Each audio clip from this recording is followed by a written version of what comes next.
G'day brewers, Liam from Cooper's DIY Beer here, and today we're going to be talking about brewing better beer. Why do we call it that? Because I want you to make better beer, and I love alliteration. So the first 3 rules of making better beer is sanitize, sanitize, sanitize. For making beer, it's a big war between microbes and yeast, and you want to win that war by sanitizing your fermenter. Now that we've covered off sanitation, the next rule is fresh is best. Now always check the dates in the bottom of your can, just to ensure your ingredients are as fresh as possible. My next tip for brewing better beer is that white sugar from the cupboard, forget about it. We've got a range of brewing adjuncts that'll improve your beer and give you more mouthfeel and head retention.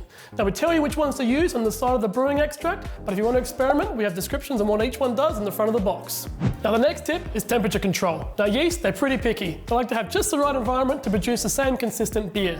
Now if they get too hot, they might produce some flavours that are undesirable, and if they're too cold, they might not finish your fermenting. So what we do is we have recommended temperature ranges on the side of our brewing extracts to tell you the recommended temperature for that yeast.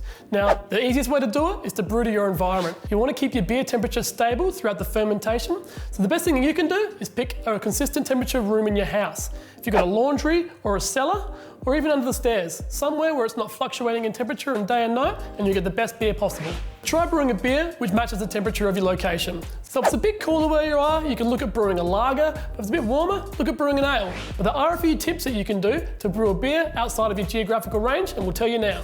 So if you're in a warmer location, you can go all out and get a bar fridge with a temperature controller and chuck your fermenter in there, and that'll keep a great consistent temperature and make a great beer. Otherwise, a cheaper option that we have is to use a towel.